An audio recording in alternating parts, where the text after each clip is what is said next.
A Guerra dos 100 Anos foi uma série de conflitos entre Inglaterra e França no fim da Idade Média. Uma guerra que volta e recomeça.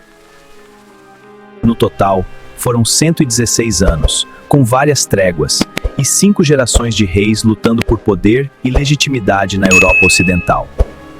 O nome Guerra dos 100 Anos foi adotado por historiadores depois, para abranger conflitos ligados num único período longo. E essa guerra é dividida em 3 fases separadas por tréguas: Eduardiana, Carolina e Lancastriana, cada uma com alianças e viradas próprias.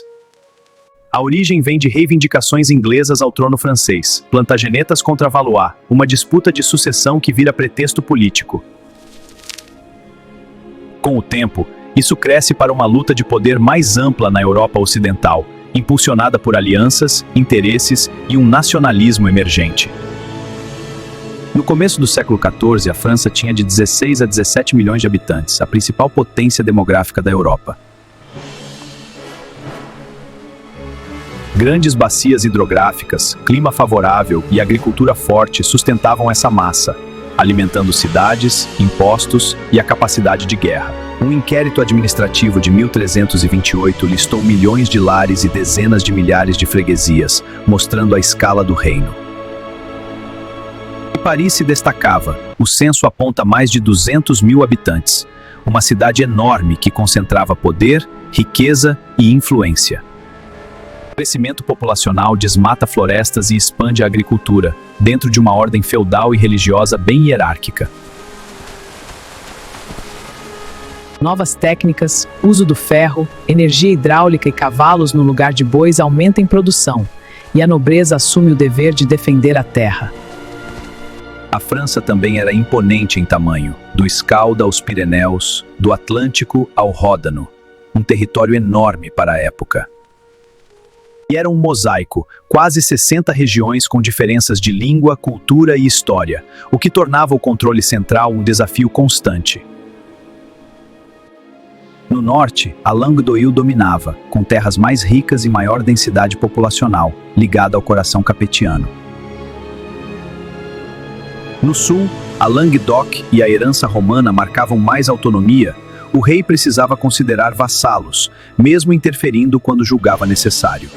O clero tinha papel social enorme. Clérigos liam, contavam, administravam instituições e sustentavam a organização do reino. Eles operavam caridade e escolas e moldavam o calendário. Festas religiosas criavam muitos dias não úteis, regulando trabalho e vida pública. Havia também diferenças culturais. O norte se voltou mais para a filosofia e teologia, com Paris como centro universitário. O sul tinha força em ciências como medicina, com Montpellier renomada, atraindo estudantes de longe, inclusive de regiões orientais. A nobreza precisava provar honra e bravura. O senhor devia proteger o povo e fazer justiça, mantendo conforto material. No campo, a guerra valorizava a cavalaria pesada.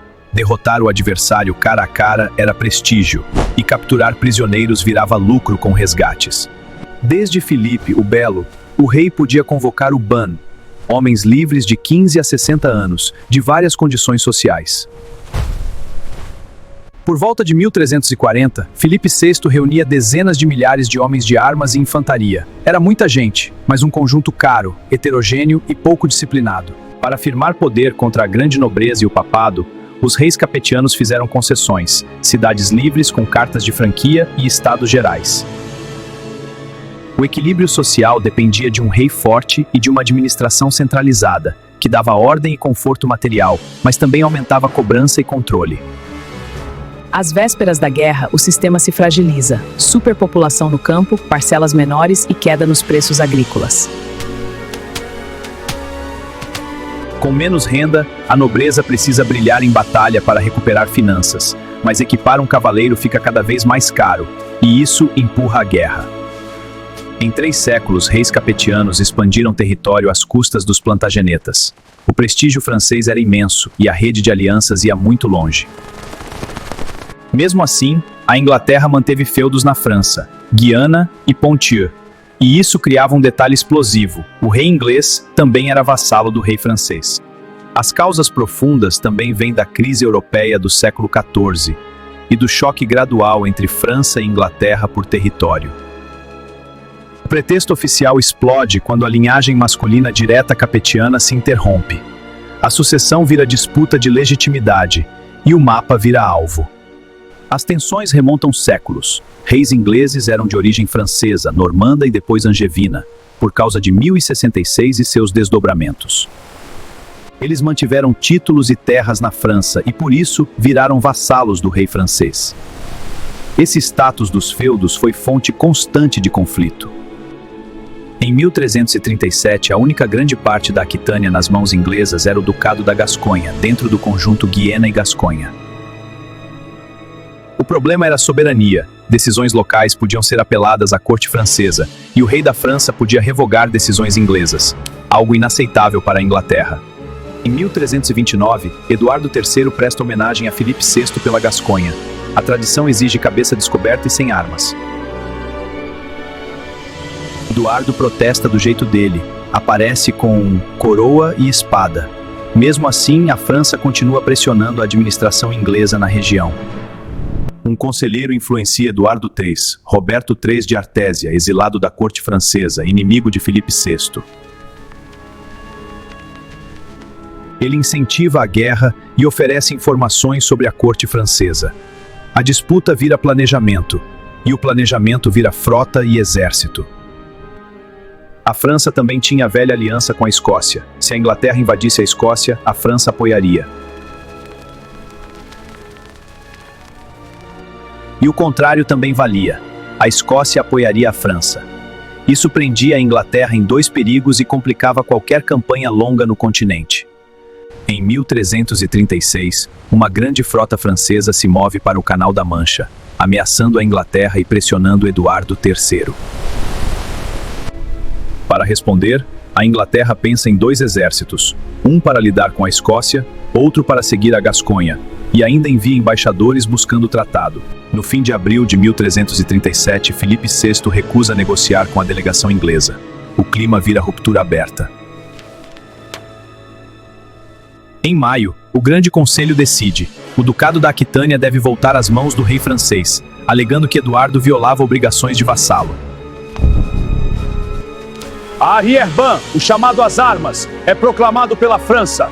O reino inteiro sente o anúncio como um sino de guerra. Eduardo III responde desafiando o direito de Filipe VI ao trono francês. A disputa passa do papel para a força das armas. Com o confisco da Aquitânia, Eduardo III revive a reivindicação ao trono francês e transforma a disputa de vassalagem em desafio direto. A partir daí, a guerra começa a se montar em camadas. Diplomacia, comércio e alianças viram armas tão perigosas quanto lâminas. Eduardo III busca apoio em Flandres. As cidades dependem da lã inglesa e o comércio vira peça central da guerra. Para fortalecer a causa, autoridades locais proclamam lealdade ao verdadeiro rei.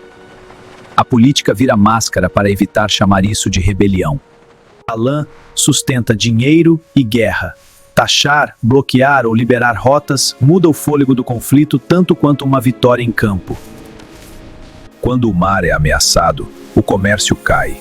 E quando o comércio cai, o exército sente primeiro. Falta comida, falta soldo, falta tempo.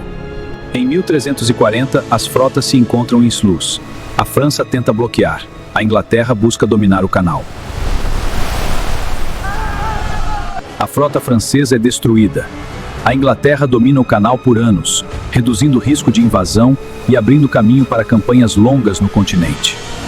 A morte do Duque da Bretanha em 1341 acende outra fogueira, uma disputa de sucessão que puxa Inglaterra e França para mais um campo. Vannes muda de mãos várias vezes. A guerra se espalha, nem tudo é uma batalha decisiva. Às vezes é um vai e volta cruel, semana após semana. Em 1346, Eduardo III desembarca na Normandia e captura Caen rapidamente, abrindo uma marcha de saque e pressão rumo ao norte. Filipe VI reúne um grande exército. A França tenta cercar e bloquear travessias, e a corrida vira jogo de pontes destruídas, rios e tempo. Depois de Crécy, Eduardo III segue sem oposição forte e cerca Calais, uma cidade-chave no Canal da Mancha.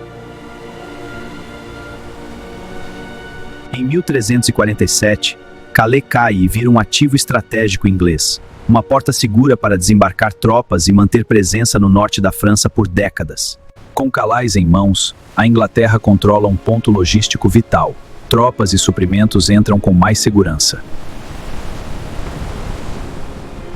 Esse domínio ajuda a manter a guerra viva por muito tempo. Calais continuaria inglesa mesmo depois do conflito terminar, só caindo bem mais tarde, em 1558. Filipe VI pede ajuda aos escoceses para criar um ataque diversionista contra a Inglaterra. O rei David II invade o norte inglês, mas é derrotado e capturado em Neville's Cross, em 1346, reduzindo a ameaça escocesa naquele momento. Em 1348, a peste negra chega a Paris e começa a devastar a Europa com força brutal. A guerra desacelera, mas não morre. A epidemia derruba a população e economia e muda o ritmo do conflito. O continente fica mais vazio e mais frágil. A peste não destrói só vidas. Ela quebra colheitas, derruba a arrecadação e aumenta a crise social. Em seguida vem agitação civil e crise econômica. O texto registra perdas enormes, quase metade da população francesa, e de 1/5 a 1/3 na Inglaterra. Quando a Inglaterra recupera força, em 1355, o príncipe de Gales lidera uma chevauchée a partir da Gasconha. Ele saqueia e atravessa regiões, atingindo cidades e rotas. No ano seguinte, repete a devastação em outra chevauchée, espalhando medo e destruindo recursos. Em 1356, durante outra chevauchée, o príncipe negro segue devastando regiões e atraindo a reação do rei João II da França. João II tenta flanquear e cercar, mas o confronto se aproxima. A câmera sente que a fuga vai ser cortada a qualquer momento. Poitiers, 19 de setembro de 1356. A batalha explode quando os franceses avançam e os ingleses seguram a linha com disciplina. A vitória inglesa é decisiva. Os franceses se desorganizam e o campo vira um funil de fuga e captura. Uma unidade montada fica escondida na floresta, liderada por João III de Grailly, esperando o momento exato para cortar a retirada francesa. O flanco fecha como uma porta, a retirada vira armadilha, e o rei João II é capturado junto com muitos nobres. Com João II refém, o poder na França passa ao Delfim como regente. A guerra muda de tom, agora o reino funciona sem o rei. O cativeiro cria caos e oportunidades. Onde o comando falha, surgem revoltas, bandos e violência sem disciplina. Após Poitiers, o texto descreve o reino adoecendo. Ladrões e saqueadores surgem por toda parte e a ordem se desfaz. Nobres desprezam os outros e despojam camponeses. Em vez de defender o país, esmagam o próprio povo, alimentando o medo e a raiva. Eduardo III invade novamente e mira Reims para ser coroado. Ele quer a coroa francesa diante de todos. Mas Reims resiste por semanas. Não há coroação. A cidade aguenta e o tempo da campanha se esvai diante dos muros. Eduardo vai até Paris, mas recua após escaramuças. A câmera vê a cidade ao longe como um alvo que não cai. Sem coroação e sem decisão, ele segue para Chartres. E é ali que um desastre natural vai quebrar o exército. Na Páscoa de 1360, uma tempestade de granizo devasta o acampamento inglês. Mais de 1000 mortes, a chamada Segunda-feira Negra. O golpe força a negociação. A guerra não para por bravura, para por sobrevivência. O clima decide o que espada não conseguiu. Em 1360, a conferência resulta no Tratado de Bretigny. Territórios mudam de mãos e a paz é comprada com concessões. Em troca de mais terras na Aquitânia, Eduardo renuncia a certas ambições e reduz o resgate de João II. A guerra respira, mas não morre. O tratado estabelece resgate e reféns.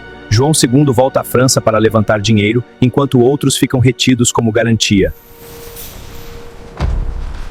Em 1362, um dos reféns escapa. João II sente que deve retornar ao cativeiro, como exigia a lógica de honra do acordo. A coroa francesa entra em atrito com Navarra. Com João II preso e o Delfim enfraquecido, os navarros tentam ganhar espaço. Eduardo apoia movimentos esperando ganho territorial e atrasa negociações. A paz vira ferramenta. O tempo vira arma. João II morre em Londres em 1364. Carlos V assume na França e o tabuleiro muda. O reino busca recuperar controle com estratégia e disciplina. Enquanto isso, as forças rivais sofrem golpes decisivos em disputas locais. A guerra entra em nova fase. Menos impulso, mais método e mais tempo. Sob Carlos V, o sábio, a França muda o jeito de lutar. Menos impulso, mais estratégia, reconquistando terras aos poucos.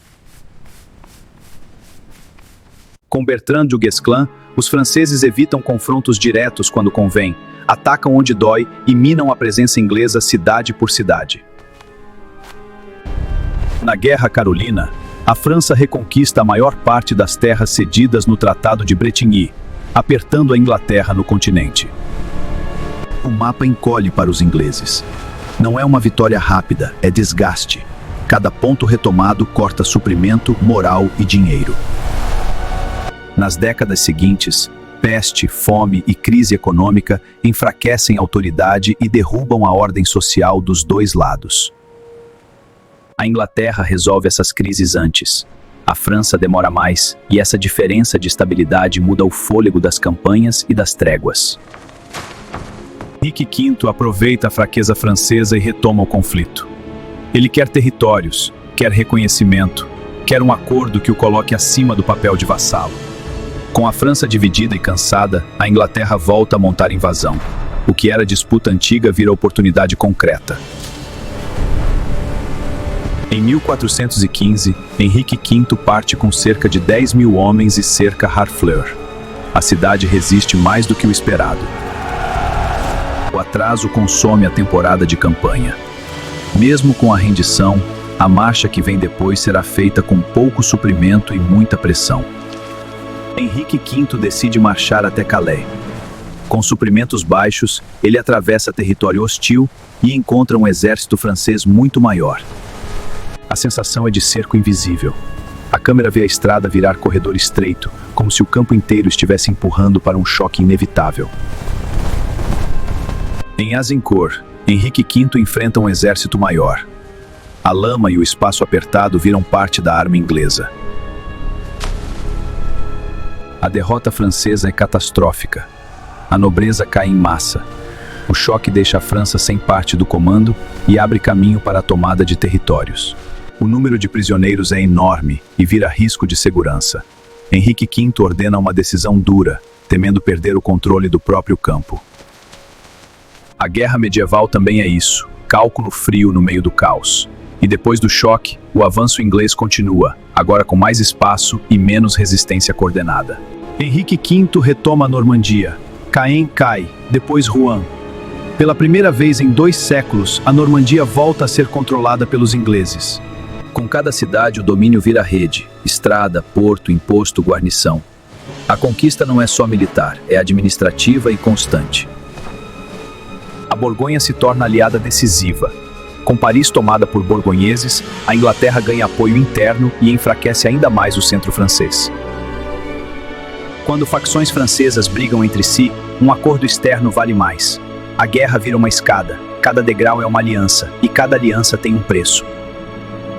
Em 1420, o Tratado de Troyes é assinado. Henrique V se casa com Catarina de Valois e é colocado como herdeiro do trono francês.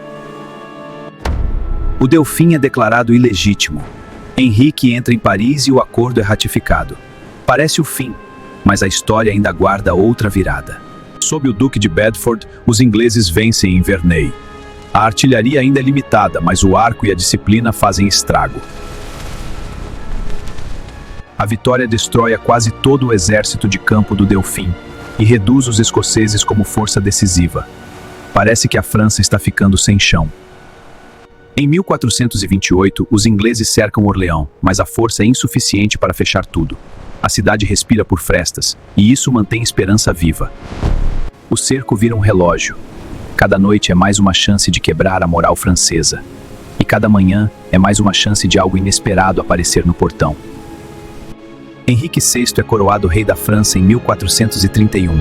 A Inglaterra tenta fixar legitimidade com cerimônia e imagem. Joana é capturada em 1430, entregue aos ingleses e julgada. Em 1431, ela é executada, e a guerra muda de energia, como se algo tivesse sido quebrado no ar.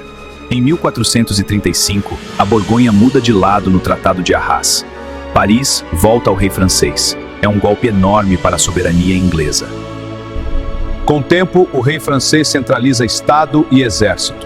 Vitórias como Formigny, em 1450. Castillon, em 1453, encerram a guerra. A Inglaterra perde quase todas as possessões continentais e a França sai mais unificada. E assim, uma nova era começa. Um novo povo.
Inscreva-se no canal The World The Untold Story para descobrir os mistérios ocultos pelo mundo.